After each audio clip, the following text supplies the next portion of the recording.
The thing about the program and some of the questions that are also out there is that yes, it's intervention in nature, but if Shopee has got to come in, for instance, a bridge funds for a bridge has already been budgeted for Yes. and approved by the National Assembly, and so if that work is not properly done, or if it's not properly done, and Shopee had to intervene, doesn't that mean that one, funds that are budgeted for can then be pocketed?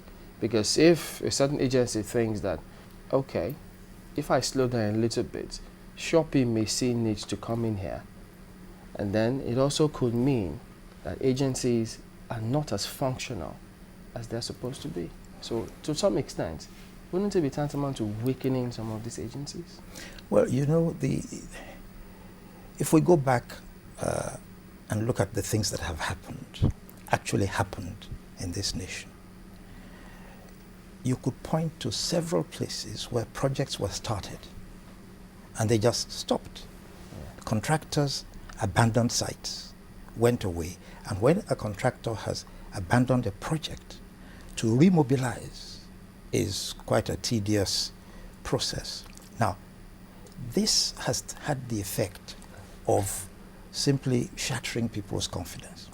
Now, what happens is this, that for instance, you'll be told that the East-West Road is going to cost a total of 179 billion naira to finish.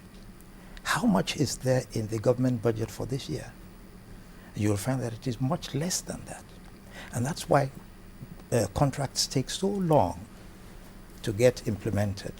Now, what Shopee does is that in those areas where it is active, it can actually fast track some of this work because the budgetary provision in the first instance was inadequate.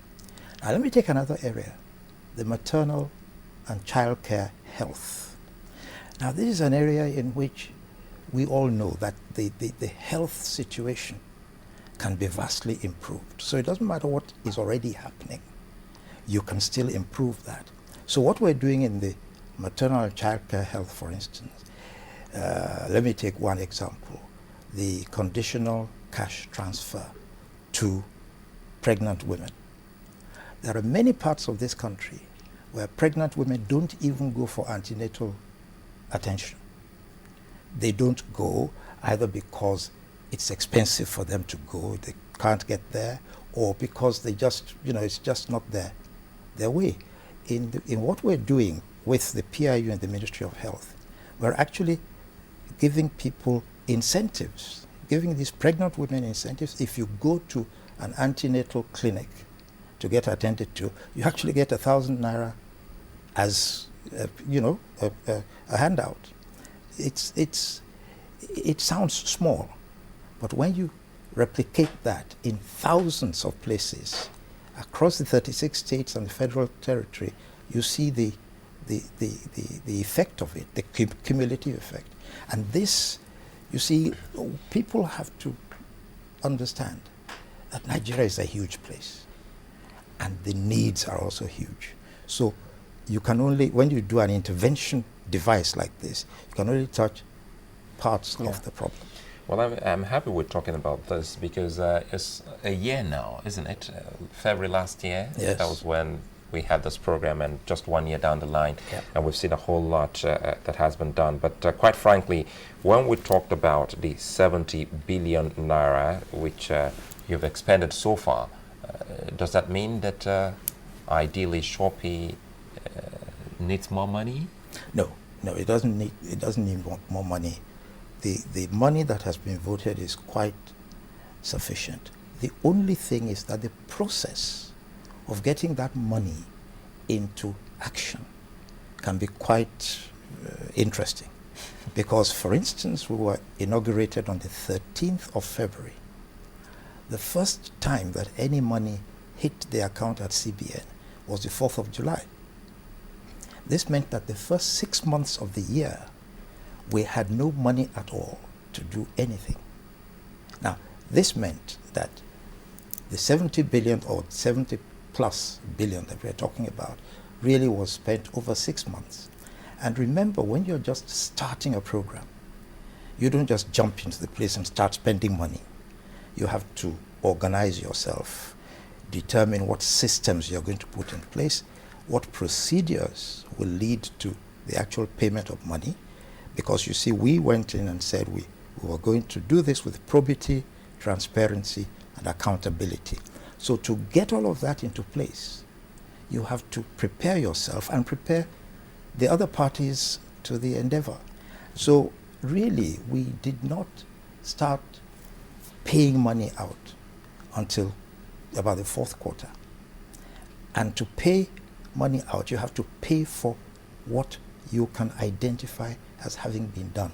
You don't just pay money for what is going to be done.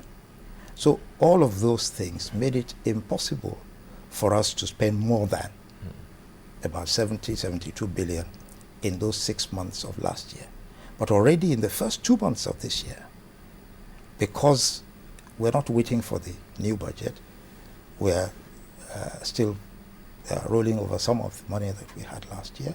Right. Already this year, in the first 2 months, we've already spent 20 billion. Do you see a problem? I mean, you say that you intervene in programs that, yes, are already ongoing, but need to be fast tracked. Mm-hmm. Do you see a problem in being able to claim full credit for those kind of programs? Wouldn't you rather that Shopee had its own programs that were started by it and also completed by it? Well,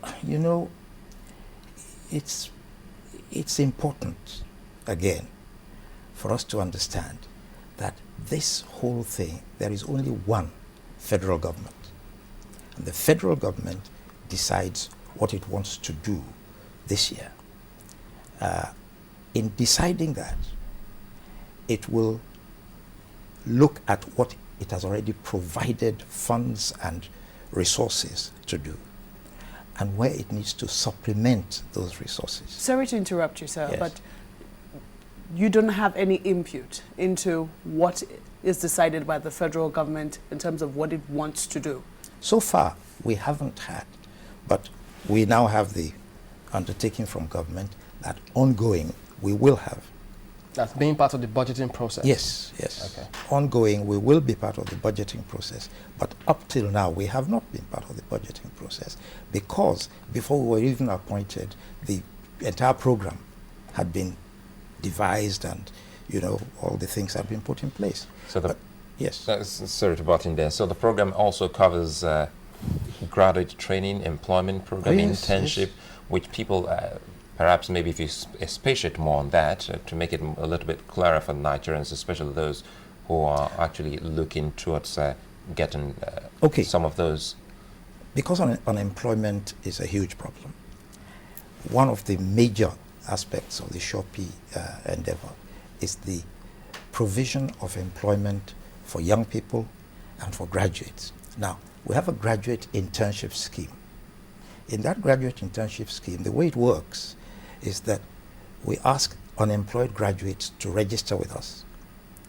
We ask firms that can provide opportunities for these graduates to also register with us. So by the end of last year, for instance, we had about 63,000 unemployed graduates on our register, and we had about 1,500 firms that had offered to place them. Now, only about 2 weeks ago, we received a request from the Justice Department, for instance, for 1,000 lawyers to be deployed countrywide. So it is happening in reality. Now, what we're doing with these graduates that have registered is that we then go to a firm and say, right, how many do you want? For what reason do you want them? And we pay a certain amount of money as the stipend for these people who go to those firms, expecting the firm, therefore, to supplement that, but also to see how they can, in an ongoing manner, keep those graduates at work, because we don't want to do it for just 1 year and the graduate comes back home again unemployed. So it's supposed to be a continuous program, one that can be sustained hereafter.